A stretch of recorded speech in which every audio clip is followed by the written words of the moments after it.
Hello dear students. In today's class of English, we will be doing the lesson The Making of a Scientist from your English book Footprints Without Feet. It is a story of a curious child who channelized his curiosity to become a great scientist. His name is Richard E. Bright.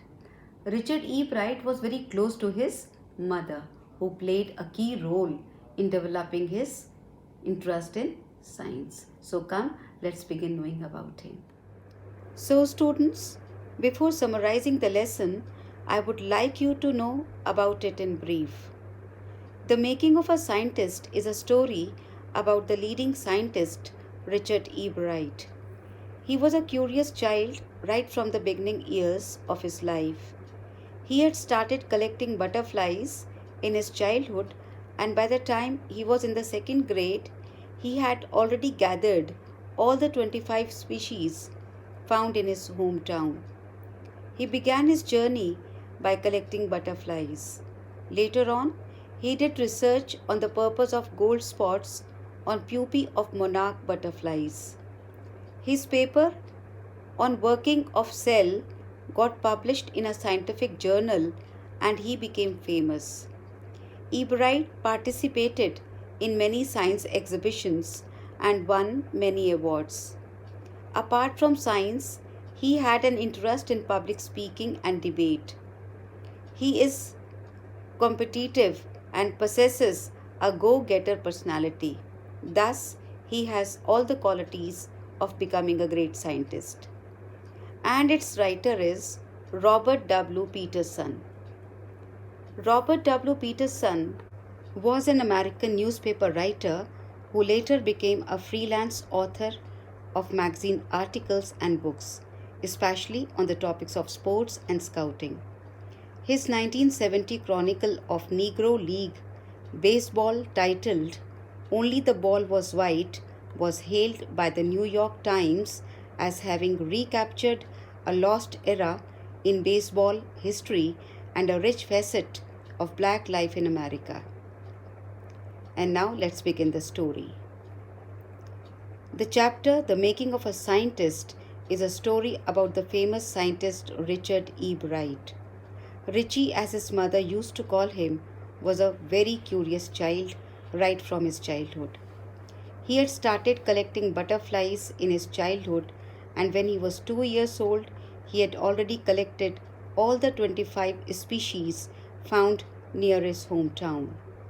He thought it to be an end of butterfly collection until one day his mother bought him a book named The Travels of Monarch X. This was a turning point in his life and he got much more interested in dealing with science. He started with tagging butterflies, which was a task given at the end of the book that his mother bought for him. Then, when he first entered the country science fair with a slide of a frog tissue, he lost. Everybody won something, but his project did not win any prize. He was sad but also understood that to win he needed to do real experiments and not just make neat and clean models. Then he wrote down to Dr. Urquhart at the University of Toronto asking him for ideas to make projects. He stayed busy during his high school, working on the long list sent to him by Dr. Urquhart. Then, for the next year's fair, he chose the project of looking at the viral disease that killed nearly all the monarch caterpillars every few years. He thought that the reason for this could be a beetle.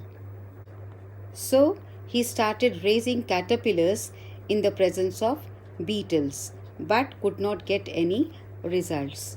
So, when he showed his trial experiment at the country science fair, his project won a prize. Then, for the next year, he made an experiment to show that the viceroy butterflies copied monarchs. This project also made him win prizes. Then he started his research as to the purpose of the 12 golden spots on the back of a monarch pupa. Everybody believed that it was just a design, but Dr. Urquhart thought otherwise. Then Ebright and another brilliant science student got together and made a device that could show that the gold spots were responsible for releasing a hormone that was necessary for its growth. With the help of sophisticated instruments at one of the labs, he got a chance to work and found the chemical structure of the hormone in the gold spots. Then one day, while looking at the photo of the chemical structure, he solved one of the biggest puzzles of life. He came to know how a cell blueprints its DNA. It was a big breakthrough and was published in a magazine. He also had many other interests and was also admired by his social studies teacher, as he was the one who used to give him new ideas. He was good at debating and public speaking and was also a great canoeist. He never used to win for the sake of winning or for prizes, but because he wanted to be the best at whatever he used to do. It is shown in this chapter that the right amount of curiosity, a bright mind, and the will to win for right reasons are the qualities needed to be a scientist. His mother also played a big role in making him what he was, as it was she who supported him throughout his journey and bought him the book The Travels of Monarch X, which aroused his curiosity in the field of science.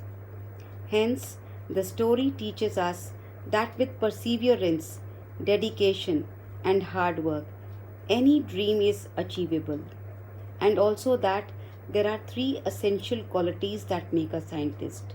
The first is a first rate mind. Next is the presence of curiosity.